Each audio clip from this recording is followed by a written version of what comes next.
کہ جب ہم رکوع کرتے ہیں تو رکوع کرنے کے بعد ہم کھڑے ہوتے ہیں تو اس کو کہا جاتا ہے قومہ۔ تو اس قومے کو اچھے سے سکون سے اطمینان سے کرنا، ایسا نہیں کہ رکوع کیا، رکوع سے کھڑا ہوا، کھڑے ہوتے ہی فوراً ابھی تو پورا کھڑا بھی نہیں ہوا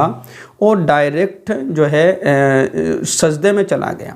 تو اس کا قومہ ہوا ہی نہیں، اس کا کھڑا ہونا پایا ہی نہیں گیا، گویا کہ یہ رکوع سے ڈائریکٹ ہی سجدے میں چلا گیا۔ تو یہ بہت بڑی غلطی ہے جو عام طور پر لوگ کرتے ہیں۔ تو اس چیز کو بجا لانا ضروری ہے کہ رکوع کے بعد ہمیں قومہ کرنا ہے۔ اگر قومہ نہیں کیا یعنی سکون سے اطمینان سے رکوع کرنے کے بعد کھڑا نہیں ہوا بلکہ جلد بازی میں سجدے میں چلا گیا، تو اس کا قومہ چھوٹنے کی وجہ سے اس پر سجدہ سہو لازم اور ضروری ہوتا ہے۔ تو اس چیز کا خاص خیال رکھنا ہے۔ نمبر 8، تعدیل ارکان، یعنی رکوع، سجدہ وغیرہ کو اطمینان سے اچھی طرح ادا کرنا۔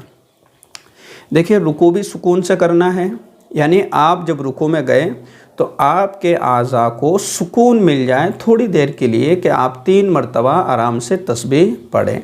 اسی طریقے سے جب آپ قومہ کریں گے سکون سے، جب آپ سجدہ کریں گے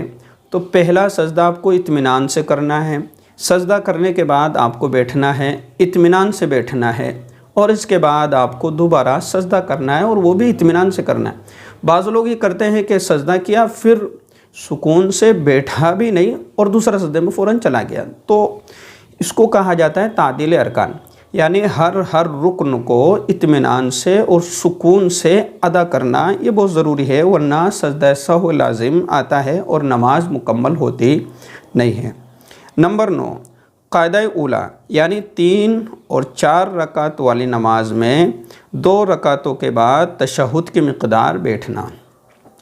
دیکھیے جو 3 اور 4 رکعت والی نماز ہے، 2 رکعت کا تو مسئلہ ہی نہیں، 3 اور 4 رکعت والی نماز جیسے مغرب کی نماز ہے، عشاء کی نماز ہے، ظہر کی نماز ہے، عصر کی نماز ہے، تو 3 اور 4 رکعت والی نماز میں 2 رکعت پڑھنے کے بعد جو ہے قاعدے کے لیے بیٹھنا، تشہد کے لیے بیٹھنا، جب ہم اتحیات پڑھنے کے لیے بیٹھتے ہیں تو اسے کہتے ہیں قاعدے کے لیے بیٹھنا، تو یہ واجب ہے۔ اگر یہ کسی کا چھوٹ جائے تو پھر سجدہ سہو لازم اور واجب ہوتا ہے۔ نمبر 10، دونوں قاعدوں میں تشہد پڑھنا، دونوں قاعدوں میں یعنی قاعدہ اولیٰ میں اور قاعدہ اخیرہ میں تشہد پڑھنا۔ نمبر 11، امام کو نماز فجر، مغرب، عشاء، جمعہ، عیدین اور تراویح اور رمضان شریف کے وتروں میں آواز سے قرات کرنا۔ اگر کوئی امامت کر رہا ہے، نماز پڑھا رہا ہے، تو اس کو اس چیز کا خیال کرنا ہے کہ جن نمازوں میں آواز سے قرات کی جاتی ہے تو ان نمازوں میں آواز سے قرات کرنا اس کے لیے لازم ہے۔ اگر کسی نے آہستہ قرات کی تو پھر اس پر سجدہ سہو لازم اور ضروری ہو جاتا ہے۔ اور ظہر، عصر وغیرہ نمازوں میں آہستہ پڑھنا، اگر ان نمازوں میں کسی نے بھول سے زور سے تلاوت کی، زور سے قرات کی، تو پھر اس پر سجدہ سہو لازم ہو جاتا ہے۔ نمبر 12، لفظ سلام کے ساتھ نماز سے علیحدہ ہونا، یعنی السلام علیکم ورحمۃ اللہ، یہ لفظ کہہ کر، لفظ السلام علیکم ورحمۃ اللہ کہہ کر سلام کے ذریعے سے اپنی نماز مکمل کرنا یہ ضروری ہے۔ اگر کسی نے السلام علیکم ورحمۃ اللہ نہیں کہا اور اس نے اتحیات اور درود شریف پڑھنے کے بعد اپنی نماز سے باہر نکل گیا کسی بھی طرح سے، یعنی اس نے السلام علیکم ورحمۃ اللہ نہیں کہا بلکہ اٹھ کر کے ایسے ہی چلا گیا، یا اس نے بیٹھا بیٹھا بات چیت شروع کر دی، تو اس پر جو ہے سجدہ سہو لازم ہے اور اس کو یہ نماز اس کی دوبارہ پڑھنا اس کے لیے ضروری ہے۔ تو اس لفظ کے ذریعے سے نماز مکمل کرنا، نماز سے باہر نکلنا، نماز سے علیحدہ ہونا یہ ضروری ہے۔ نمبر 13، نماز وتر میں قنوت کے لیے تکبیر کہنا، یعنی وتر کی نمازوں میں جب ہم وتر کی نماز پڑھتے ہیں تو جو قنوت پڑھتے ہیں تو اس کے لیے ہمیں اللہ اکبر کہنا یہ واجب ہے اور دعائے قنوت پڑھنا۔ نمبر 14، دونوں عیدوں کی نماز میں زائد تکبیریں کہنا، یعنی جو عید اور بقرعید کی جو نماز ہے ان میں جو 6 زائد تکبیریں ہوتی ہے ان کا کہنا بھی واجب ہے۔ تو آپ کو یہ مکمل 14 واجبات سمجھ میں آ گئے ہوں گے اچھے سے کہ اگر ان 14 چیزوں میں سے اگر ہم سے کوئی چیز چھوٹ جاتی ہے تو پھر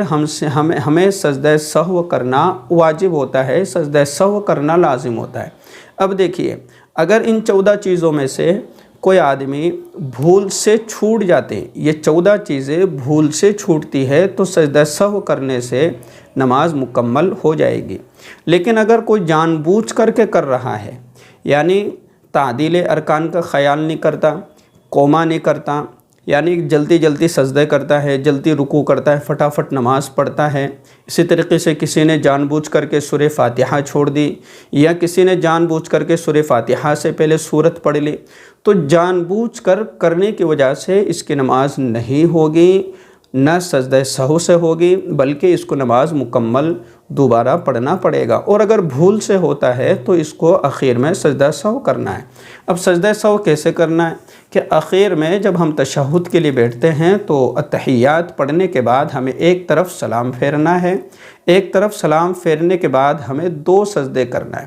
اور 2 سجدے کر کے پھر ہمیں دوبارہ اتحیات اور درود شریف اور دعا وغیرہ پڑھ کر اور ہمیں سلام پھیر دینا ہے۔ تو یہ ہو گئی مکمل نماز کی جو واجبات جو بہت ضروری ہیں اور سمجھنا بھی ہیں۔ اگر آپ نے ان تمام واجبات کو سمجھ لیا تو آپ اپنی غلطیوں کو صحیح اور درست کر لیں گے انشاءاللہ۔ تو میں اگلی ویڈیو میں بھی انشاءاللہ نماز کے تعلق سے اسی طرح کی ویڈیوز بنانے کی کوشش کروں گا، اس لیے آپ چینل کو سبسکرائب کر لیجئے اور اس ویڈیو کو آگے لوگوں تک شیئر کرنے کی کوشش کیجئے۔ السلام علیکم ورحمۃ اللہ وبرکاتہ۔